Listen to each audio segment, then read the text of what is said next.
Hello, folks. Happy August and welcome to Suite 301, coming to you live from Pittsburgh, PA. We're here to give you the latest news and updates about Colt Club sports. You can watch all our broadcasts on our Suite 301 page and our Facebook and YouTube channels. Yes, you can. And remember to like our Facebook pages and follow our Twitter accounts for the latest news and media. Also, subscribe to our YouTube channels for videos from around the leagues and to watch previous episodes of Suite 301. All right, good stuff. Christian, welcome to August. It's here. It's here. It's realignment season, right? Every other day, it's like new realignment meeting to sit in on. Yep. But that's a good thing because we're adding teams. We're shuffling around. We got D2 for softball this year. All kinds of exciting stuff. So realignment's always the big topic in come August. So it's been the project here. But let's dive into some men's basketball action and welcome to the set, Matt Hazy, Hello. Director of Men's Basketball Ops. How is everyone? Great, man. How are you? Good. Excellent. Good. How are things with you? Everything's good. Just Good. gearing up, getting ready. Yeah. What do we got on Thursday? Big realignment meeting on Thursday. Yeah. Yep. Men's basketball realignment meeting. Yep. So good stuff. All right, Matt. Well, take us through men's basketball side of things. What's the new hot items to talk about? Yeah, absolutely. So since last show, we've added on 2 new teams. As you can see there on the screen, we've added UNC Charlotte in our South Atlantic Conference region, and we've also added William and Mary in the Mid-Atlantic region. So yeah, those are our 2 new teams since last show. As far as our housekeeping items go, the big things right now are LPAs. Get those in. There are a few of you out there who still haven't turned those in yet. I've sent reminders, calls, texts. Please make sure you get those into me. ASAP. Like they said, we're going through realignment on Thursday, so we don't want to leave you out of that. Also, after realignment, we will be sending out schedule request forms this week too. So those will be in your inbox, Thursday or Friday. And then also, be on the lookout for registration forms for fall tournaments. Those will be coming up here soon. We're just, finalizing a few things, and then those will be, sent out and ready for you guys there as well. All right, good stuff. So welcome Charlotte and William and Mary to the NCBBA. Excited to have you joining Crop to bring our new total to 15 teams coming into this season. How many teams did we have in total last year? Last year, total teams, we had 128. 128, so we're already over. That's over 10% growth in that category. Love it. Love to hear that. Good stuff. And, all right, well, Matt, we appreciate it. Quick, it's going to get busy these next couple days/weeks with realignment, schedule request forms, and then, rosters, and it's the dominoes start falling, and it's happening across all the leagues. It's crazy how fast the summer goes. And I know some of the schools started today. Yeah.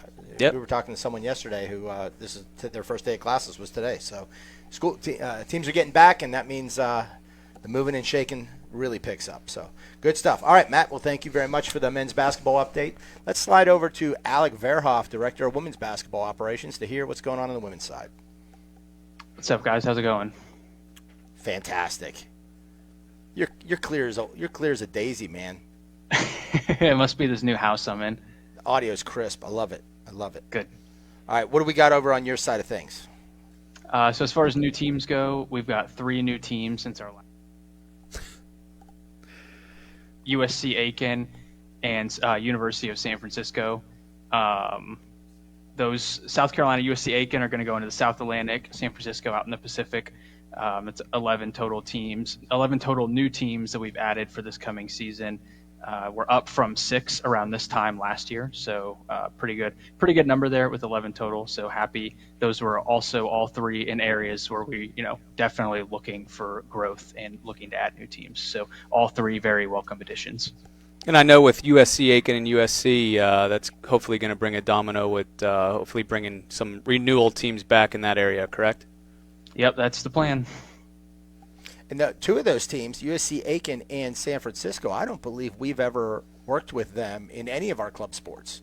24 years of history. I think those are 2 new campuses that we'll be dealing with. So that's exciting. That's a great addition.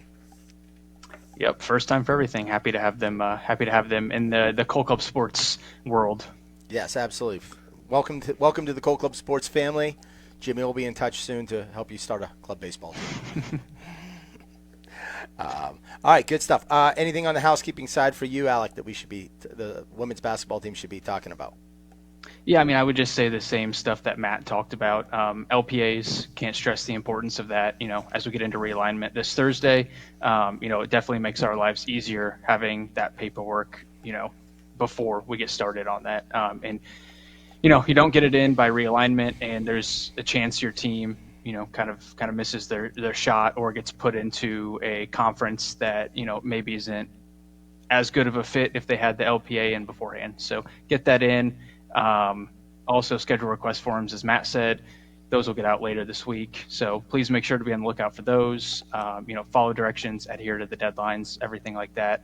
And fall tournaments, fall tip-offs, be on the lookout for paperwork here in the near future as well. All right. Well, Bobby, Alec, thank you for the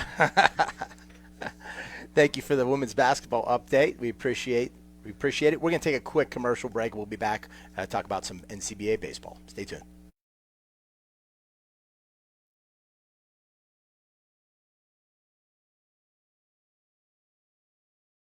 The Game is the official headwear sponsor for Cold Club Sports. They offer our team's quality headwear, such as hats, visors, boonies, and beanies for a great low price. All items are customizable to meet our team's needs. Contact Felicia.Battaglia at coldclubsports.com for all of your headwear needs. Rawlings is the proud uniform, equipment, and ball sponsor of the National Club Baseball and Softball Associations. Teams receive up to 45% off on all their orders. For more information, including catalogs and price quotes, contact our front office today.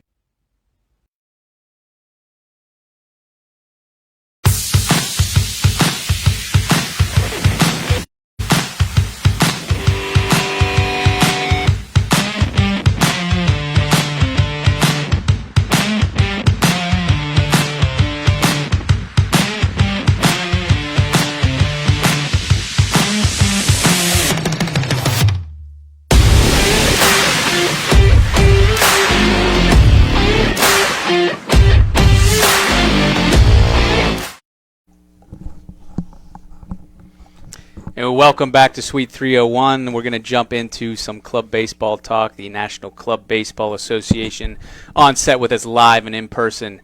Jimmy Henderson, Director of Division II Baseball Operations, to take us through club baseball talk. So, Jimmy, let's jump right into it. We're quickly, football's on the horizon. That usually means fall's right around the corner. So we got fall tournaments coming up. Why don't you take us through those? Yep, thanks, Christian. You're as welcome. he mentioned, we have 4 fall tournaments set to take place for the NCBA this year. First up will be the 9th annual Battle Creek Blast. Great event in the past, and as you guys can see on the screen, it does have a waiting list, but by all means, if you are interested, please let us know, specifically Mike Galletti, who will be running that event, so he can have you on that waiting list in case we need to reach out and try to expand the tournament. Next up is Wood Wars. It has a new home this year at the Sterlington Sports Complex in Monroe, Louisiana. He only has 1 spot left, and I'm sure that will fill quickly, so please reach out to him or anybody within the NCBA front office to get you guys down in that tournament. It's a great event, 16 teams. He has a Swing It Challenge. A lot goes into the event, and it is a first-class fall tournament. Eric and I were down in Monroe, Louisiana, checking out facilities last week, and really fun town. Holy cow! I didn't. There's a lot more to do in Monroe, Louisiana than I was anticipating. It's fun, and the complex is gorgeous. I mean, it is going to be. You know how Ryan is with everything's bigger and better. He's bringing that Texas mentality. He's bringing it to Monroe, Louisiana now with these 5-field complex. He's gonna. It's a 16-team tournament this year. I'll bet you next year 24. He's pushing for 24 next year. Yeah, well, that would be great. They could definitely handle it. So make sure to, if you've never been, consider getting down there to check out Wood Wars. Third up, the 11th annual Greenville Fall Invitational at the Conisty Park in Greenville, South Carolina. Same thing. They only have 1 spot left, and I'm sure that will fill quickly. So if you are considering getting there, get in touch with Eric Curator or anybody in the NCBA front office, and let's get that filled up. The 4th tournament we have will be the 3rd annual Charleston Fall Invitational. This registration hasn't opened yet, but once I get done here, I'm actually going to have a call with Big VP Eric and get those registrations finalized and get those out to the public. I do expect that to fill quickly. So if you're interested, get with me, Jimmy.Henderson at Cole Club Sports. I'm holding soft spots for teams, and once you're paid, you are in. So make sure to get in touch with me if you're interested in attending that. All right. Exciting lineup of fall tournaments in the NCBA once again. It is. It's been impressive how you've grown that Charleston so quickly. 6 teams to 16 in year 2. Yeah. It's a hot ticket item. It is. So, yeah. The complex is beautiful. 4 turf fields. It's a really nice event, a good location for us. So we're excited to get that to 24 teams too. Excellent. All right. Sounds good. Rolls meeting. That just concluded not too long ago. Take us through, has the results been released yet? The results have been released. They're being emailed to everybody, posted on the websites and everything. You can see the link there that'll take you straight there, but we'll have kind of everything in detail, what got voted on, how the votes went down, explanations for what was passed and what wasn't. So just be on the lookout for those on the websites and in your inboxes.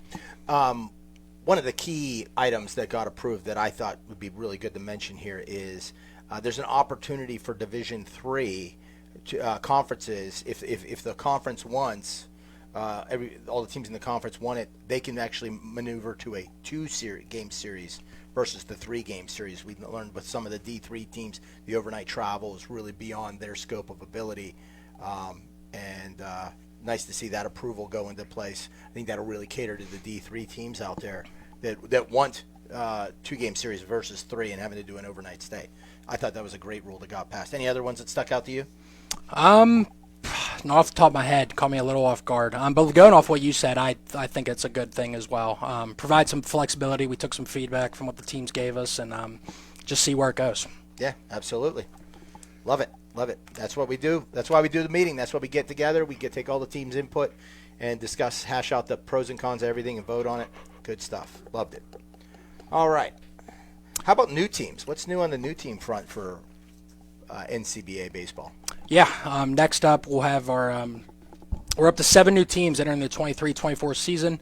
Since last month, we have added the Howard Bison, Southern Illinois University Edwardsville, University of Utah, and Santa Clara University, with many more in the works to join us. So we're excited to have these 4 and keep it rolling to add more. All right, good stuff. Welcome to the family, boys.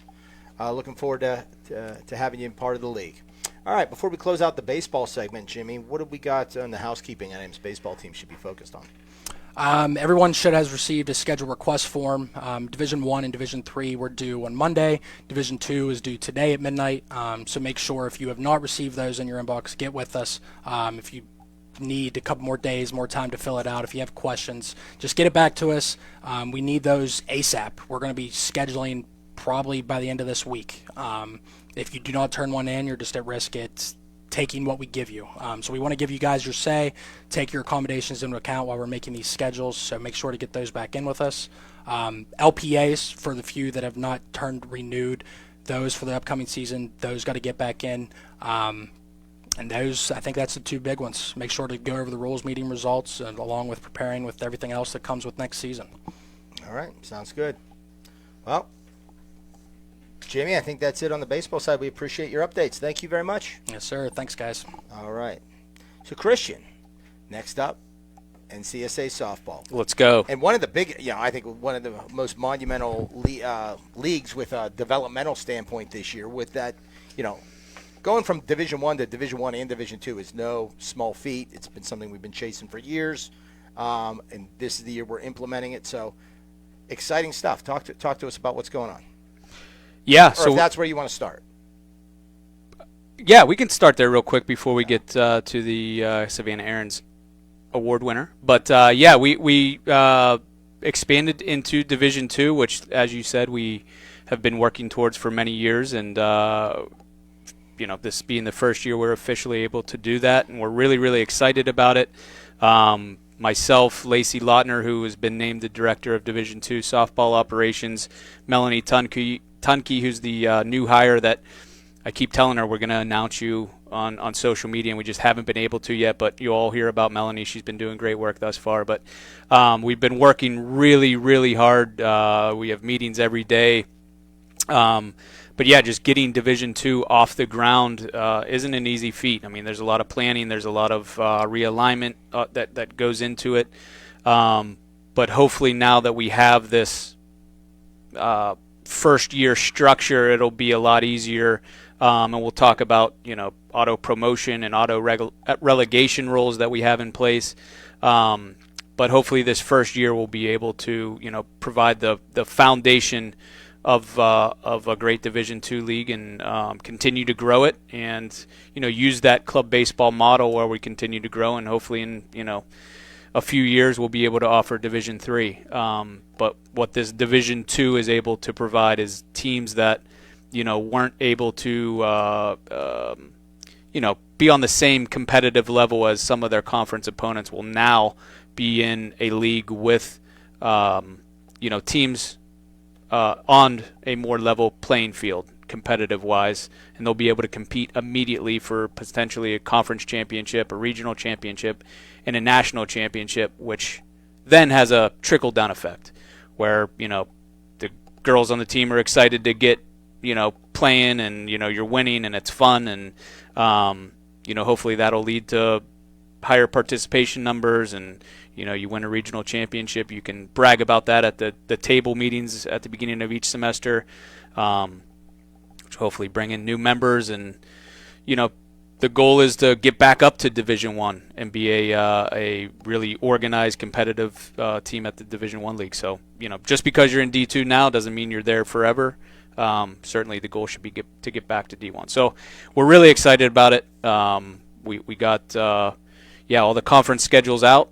An exception of two spring-only conferences. So teams have been made aware about that. That's our goal from the league meeting, which happened, I can't even remember when. We had the goal of getting conference schedules released August 15th, which is today, which we are doing. And then, it's going to be getting rosters, and season's going to be getting underway in 1 month officially. So we're really, really excited about it. All right, good stuff. But we can talk more about new rules and things like that got put into play. But before we get into that, I certainly want to get into the Savannah Aaron's Sportsmanship Award. The award winner this year is Cassidy Pratt from Sacred Heart University. Let's bring on Cassidy to Suite 301. Hey, Cassidy, how are you? Welcome to Suite 301. Hi, thanks for having me. It's our pleasure. And first and foremost, congratulations on winning the Savannah Aaron Sportsmanship Award. There were several nominations in yours. There's a committee that sat down and looked at, got it down to, I think, 3 finalists, and then we voted again. And Cassidy came out on top. But I guess my first question is, I have your testimonial that your head coach, Ray Mencio, submitted. Did you know that you were being nominated, or was it a surprise to you when he let you know that you had won? I honestly had no idea. He actually called me earlier that morning to let me know before the Instagram post came out and the article on the website. And the first thing I said to him was, "Oh my God, you nominated me? Like, out of all people on the team, it was me?" And he wasn't surprised, but I was honestly shocked. Well, I mean, the words he spoke about you, I can see why he nominated you, and you can read Ray's testimonial on the website. But some things that stood out to me in his testimonial, and this award, I don't have this specific verbiage, but we want to honor NCSA player that shows sportsmanship through ethical behavior and goes above and beyond outside the confines of a field. And some of the items that Ray mentioned in the testimonial that stood out to me: you completed your undergraduate degree in 3 years. You're going to be moving on to a doctoral program for physical therapy at Sacred Heart. And one thing, a big one that stuck out to me that shows this sportsmanship award and why you're so deserving, He has you constantly are seen chatting with opponents on bases or in the field, letting them know they had a good hit or making sure they are okay after a collision and extending an arm to help them up. Has that always been the way you've played softball, just being a true sportsman? Honestly, yeah, I've always kind of wanted to be people's friends more than their enemy. Growing up, I was really shy as a kid, so I always kind of was like, oh, I'm sorry. Like, I always kind of reached out first to say, I'm sorry if I ran into somebody, or it kind of took me a while to be able to walk up to somebody and say, hey, that was a really good hit, or hey, you're a really great pitcher. And I find that I can do that now at the club college level. I definitely have been able to come out of my shell a little bit more here at college in Sacred Heart. So, but definitely growing up, I've always wanted to be someone's friend more than their enemy. So I'm always willing to reach out a hand and say sorry first and help somebody up if I do. Well, if there is a collision or something happens. That's great. That's great. And tell us what, did you, your freshman year, did you find out about the club softball team? Have you been a part of the club softball team for a number of years? And if so, what does the club softball team mean to you? So my freshman year, I actually wasn't going to play softball. My senior year was 2020 with COVID, and my senior year, I didn't get to play softball in high school. So I kind of was like, that's it. I'm not going to play anymore. That summer was like my last year of summer ball. I'm never going to play softball again. I wanted to kind of focus on my academics more and just kind of leave softball in the past. But my first week of school, I was just bored, and I decided that I needed to play softball. I needed to get out of my dorm room and figure out something to do with my free time. And it was honestly the best decision I've ever made. I've made so many friends. Club softball has made softball fun again for me, honestly. For a while there, that's kind of why I didn't want to play, because I just kind of stopped having fun. And club softball at Sacred Heart has become, like, it's just changed my perspective to back when I was like 12 playing softball again. And I made so many friends. I just look forward to it every weekend. I look forward to going to practices. It was honestly probably the best decision I could have made at school.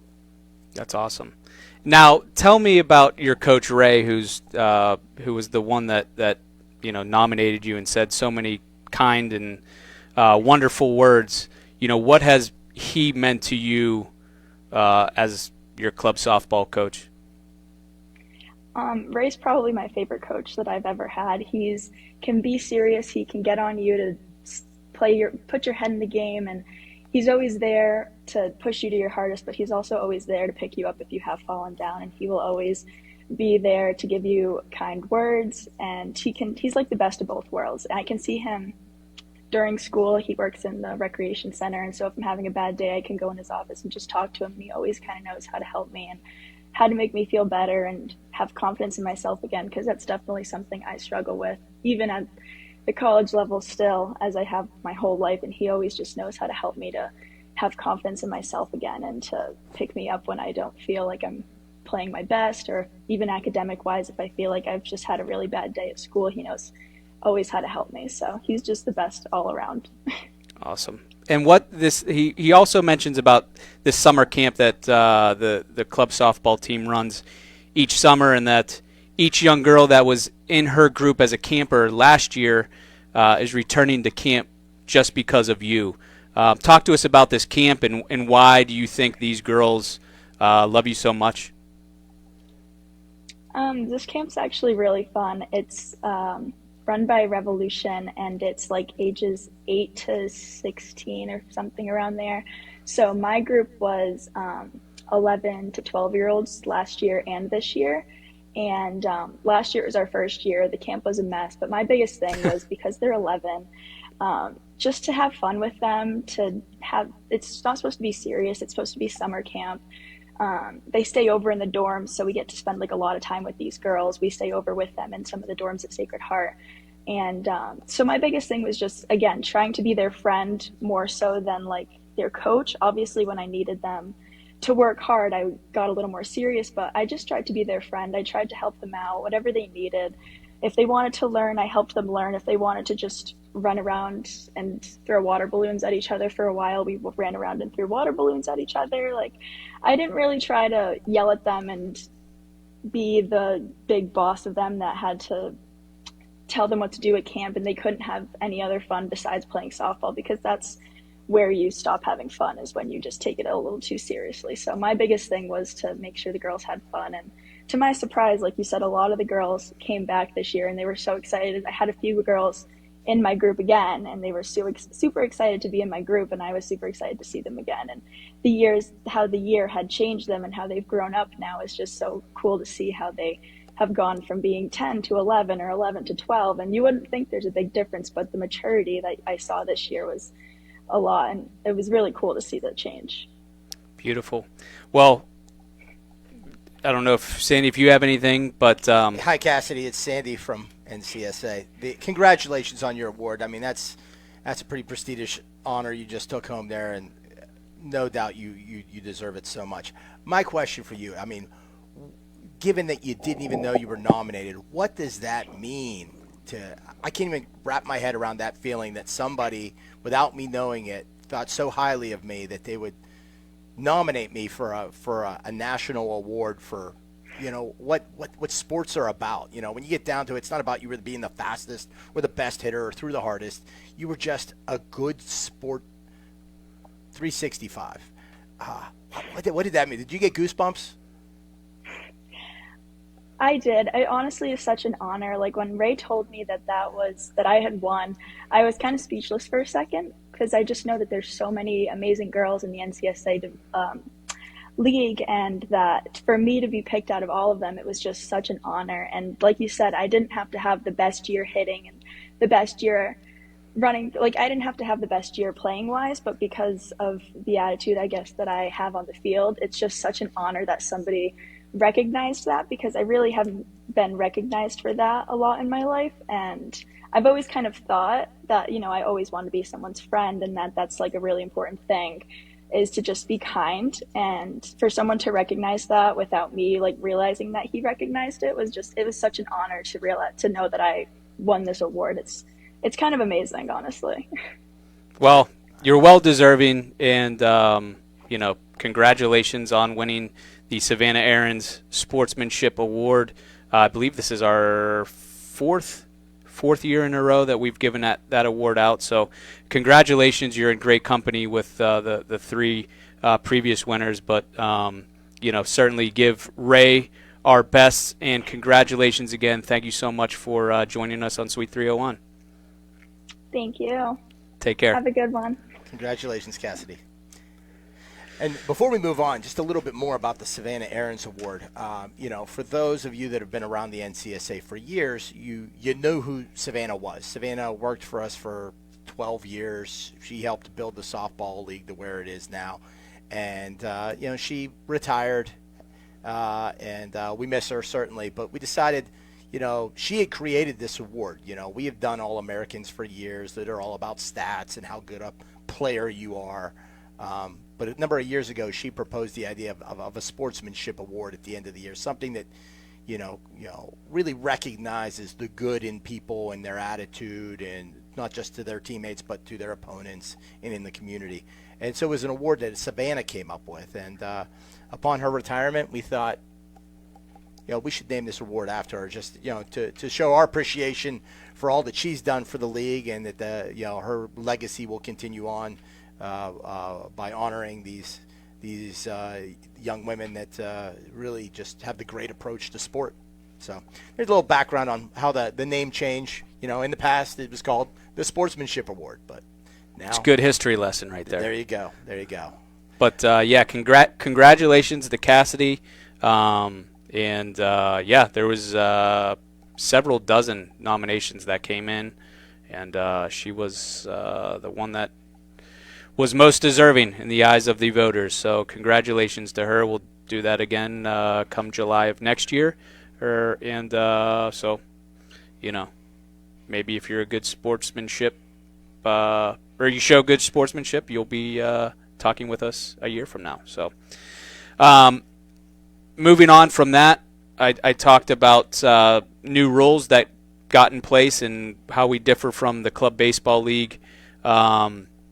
The teams propose potential rule changes during the league meeting.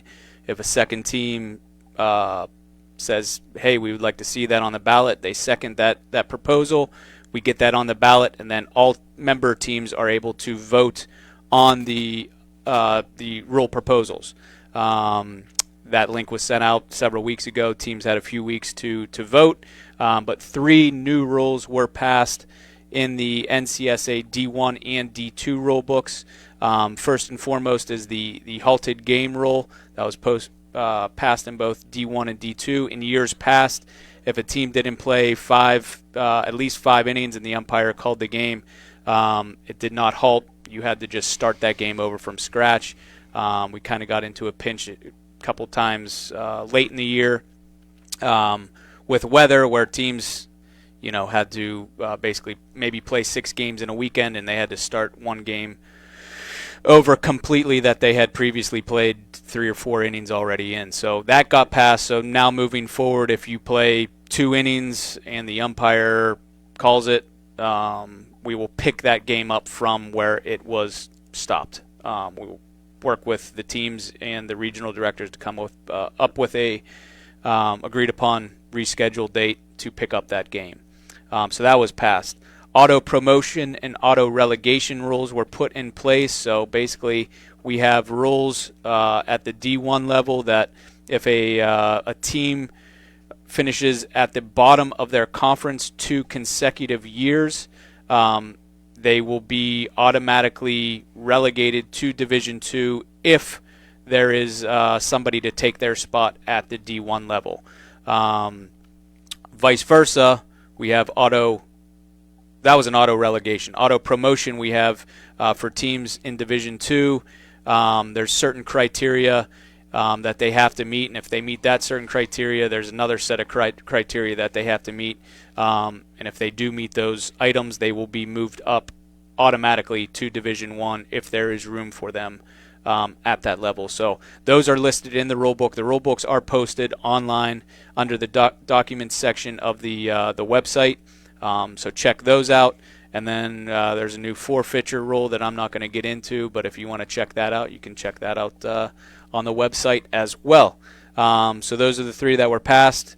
Again, all updated. The updated rules are highlighted in yellow on the rules, but we will also email those out to the teams later this month before the season starts, so that those will be in your inbox as well. As far as fall tournaments go, we have 3 on the docket this year, as we did in previous years.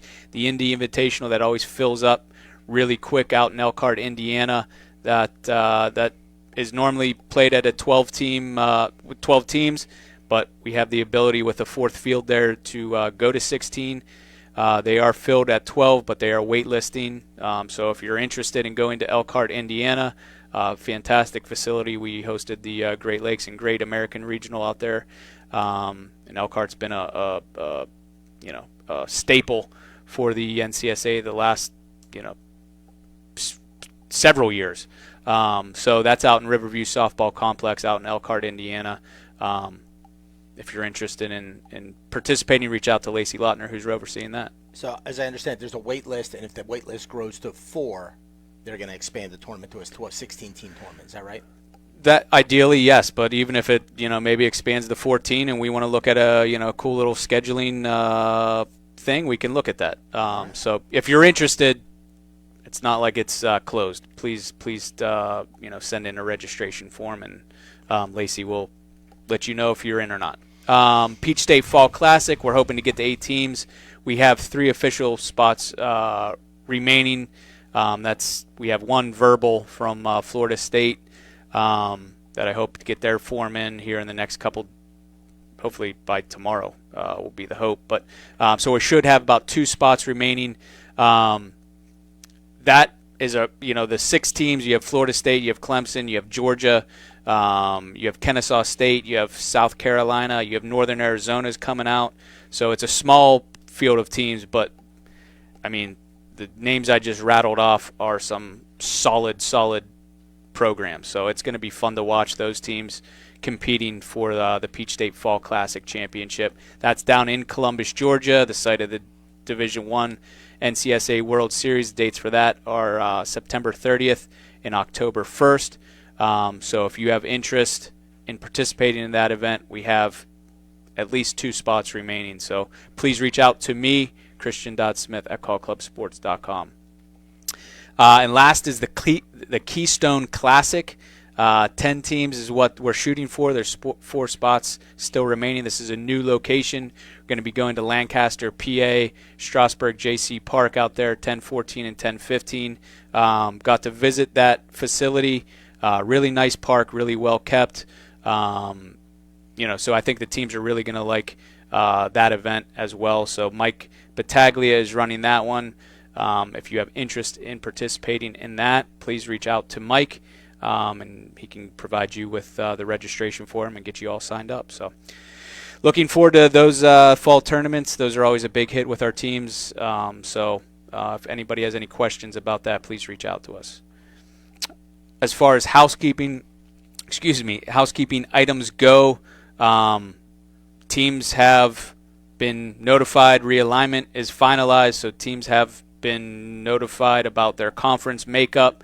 How with Division II, there were, I don't know what the best word is, but we purged some Division I teams are now in Division II. So Division I last year had 100 and we'll call it the NCSA had 152 teams in it. Division I this year has 100, and I believe we're at 16 teams this year. So what that helped do is consolidate, and it also helped us provide the North Atlantic, the New England region. We got those down to 3 conferences, which allows an at-large bid to regionals, which is huge for teams. A team in second that finished second place in the conference still has an opportunity to make the regional. So it's done quite a bit of realignment. The Mid-Atlantic and the South Atlantic are now just 2 conferences. So the top 2 teams from each conference will move on to the regional in those respective regions. So a lot of good things. So all teams have been notified about their realignment, where they sit, Division I or Division II. We just today got conference schedules released to teams. So those are now in your inbox, the conference makeup, the conference schedules. We're going to get that on social media so that we really want to make sure everybody sees their conference schedules have been released. And we will, in exception of the Pacific South and District 3, everybody's have been released. And next thing we'll be sending out, and our goal is to get that out tomorrow, is getting your roster information taken care of, getting your team code, getting that team code out to your players so that they can register online, getting an academic letter in so that we can push those players that are in your registration queue onto your official roster. So that will be in your inbox tomorrow. So a lot of stuff coming out. So please check your inboxes, your emails regularly, because, like I said, tons of information, important information coming out in the coming days and weeks. But that should be it about right now. And, moving and shaking, and things are looking up for softball. Absolutely. That's great. I'm so excited about softball and the split, the Division I and Division II. And I know Melanie's been involved with the, tracking down where's the center point. There's going to be some Zoom meetings amongst the D2 teams about their postseason setup, and it's fun. It's like starting something new, but with it's like softball had a baby. That's what it did. Okay. It's like this new developmental level that's going to be just awesome, and I'm so excited to see it taken off, and the teams that are in it are so excited about it as well. Yes, it's going to be great, and it's going to build great foundations for teams, new teams, in smaller schools with smaller rosters and smaller student bodies to draw from. It's being what it did for club baseball 15 years ago. It's going to do the same thing for softball, and I'm excited to see it happen. Before we close out the show, just to touch a little bit on football, no major updates, but August 28th, mark your calendars, that's when all the preseason stuff's going to be coming out, the preseason top 10, the preseason All-Americans, the team previews, all that preseason hoopla is scheduled to get announced and get released August 28th. Dave Mogensen's working with the teams now to put everything together. And then we'll be right into football season because that kicks off September 15th. So, good stuff. Well, that's our show for this month of August. We thank you for tuning into this episode of Suite 301. As always, don't forget to follow us on Facebook and Twitter. And next episode is going to be September 19th at 3:01 p.m. Eastern Standard Time right here on Facebook Live. Join us to catch up on everything that's happening around Call Club Sports. Hey, and don't forget, it's a game. Have fun.